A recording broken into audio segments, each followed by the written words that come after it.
So again, I find myself in a place of um, assessing myself, assessing my intentions in my heart. And so today, of course, for most of us, is day one of online worship, right? And I I've been in a place where I find it more and more difficult for me to have a worship experience um, at church. And it's not because of anything that's going on around me, it's about what's going on inside of me. And what I struggle with, even in the assembly, is everything that's going on around me that grabs my attention, that makes me struggle with staying connected in the presence of God and not just in the presence of my brothers and sisters. And of course, the Bible teaches us to forsake not the assembling of ourselves, right? And that we assemble to encourage one another, provoke one another to good works. And so I know 100% that there's a necessity for that. So on today, well, let me go back.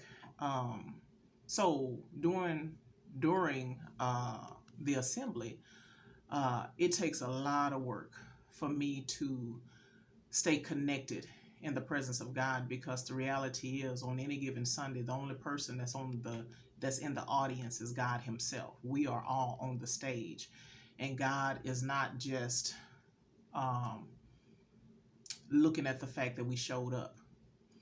God is not just looking at the fact that we sang a song or that we participated in worship. He's weighing the intentions and the focus and the endearment of our hearts. So just because we offer it does not necessarily mean that God receives it, right? And so today, here I am worshiping at home with my family um, via the internet with my church services. And again, I had been saying that it's easier for me to worship, not necessarily at home, but when I'm by myself, because I don't have the distractions of other other things going on around me. But here I am at home, and I found myself struggling in the same way. Not because I was looking at a monitor, but because I was distracted by somebody else's worship. And I'm like, okay, Tressa, what is this? What is God trying to tell you about you? Y'all remember that song in The Color Purple? God is trying to tell you something. Well, God is trying to tell me something.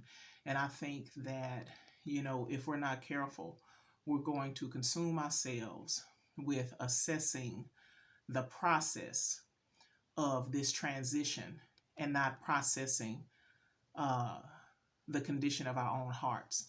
And it's very important for me, and actually for us all, to have a true worship experience in the presence of God, understanding that just because we offer it does not mean that God has to accept it.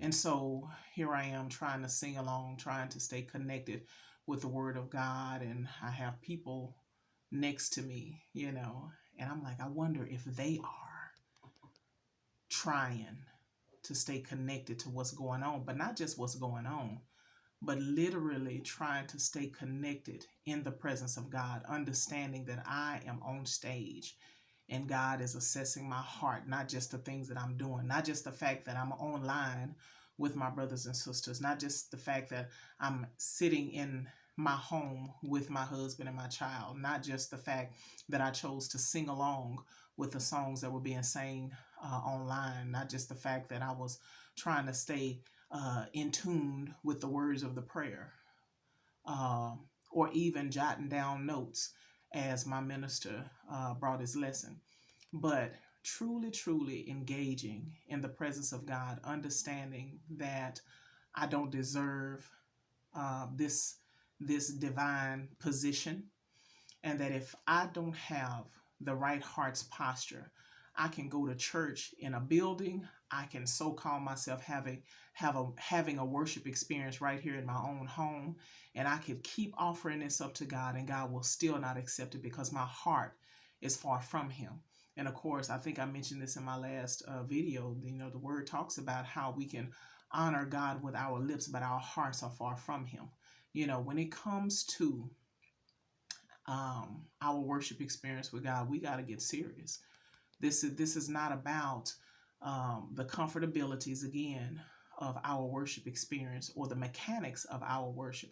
This is about the intimate connection, the humble connection, the heart's posture that is required of God in order for us to even enter into His presence. And I think that sometimes we forget that, and we take that for granted, that just because we call ourselves Christians, just because we are members at a congregation, just because we make a few kingdom contributions, that this is enough. My phone is ringing. Call you right back.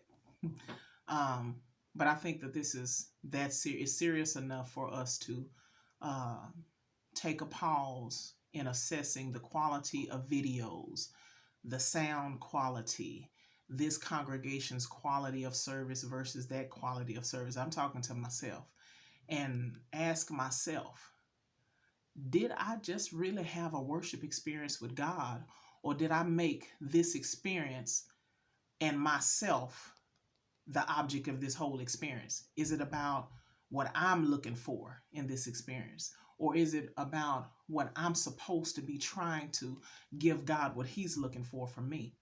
So, yeah, we got to make sure that we are true worshipers and not get caught up in all the mechanics and all of the processes. Um, because at the end of the day, my church is not responsible for my worship experience. My minister is not responsible for my worship experience with God, but I am. And if I'm not connected in the spirit, not just going through the motions of religion, but if I'm not humbling myself in the presence of God, He's not accepting it anyway.